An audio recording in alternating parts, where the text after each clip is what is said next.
Hello, my beautiful souls. Welcome back to my channel. Please like, share, and subscribe my channel.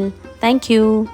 Shri Shivpuran Shatrudra संहिता 7वां अध्याय। नंदी को वर प्राप्ति और विवाह वर्णन। नंदीश्वर बोले, हे महामुने, मैंने वन में जाकर घोर तपस्या करनी शुरू कर दी।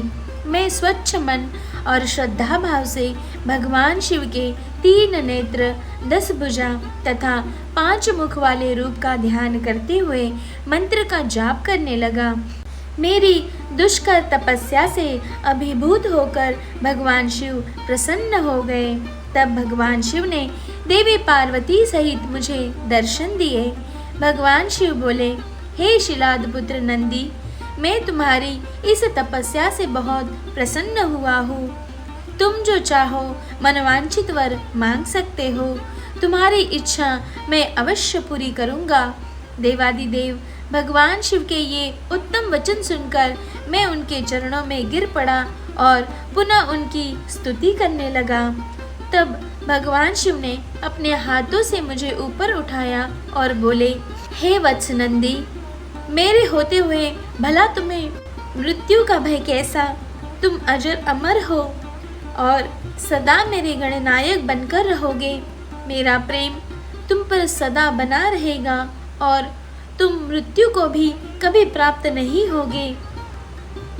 तुम्हारे घर पधारे वे दोनों मुनि मैंने ही भेजे थे। अंत अब तुम अपने शोक और चिंताओं को त्याग दो।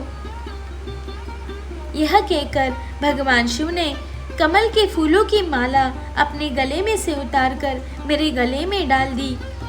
माला मेरे गले में पड़ते ही मेरे 3 नेत्र और 10 भुजाएं हो गई। तत्पश्चात भगवान शिव मुझसे बोले कि तुम और क्या चाहते हो?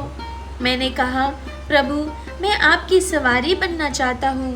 तब महादेव शिवजी ने अपनी जटाओं से हार के समान निर्मल जल मुझ पर छिड़का कर कहा कि नंदी हो जाओ।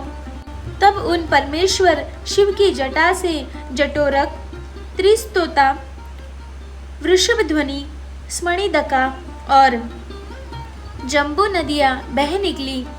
ये 5 नदियाँ पंचम नाम से जप्तेश्वर नामक स्थान के पास बह रही हैं। जो मनुष्य इन पंचनद नामक नदियों पर जाकर प्रसन्न मन से भगवान शिव की उपासना करता है, उसे परम मोक्ष की प्राप्ति होती है।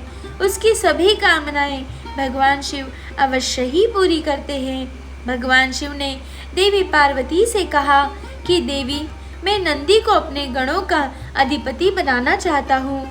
शिवजी के वचन सुनकर देवी पार्वती बोली, प्रभु, मैं नंदी को अपना पुत्र मानती हूँ।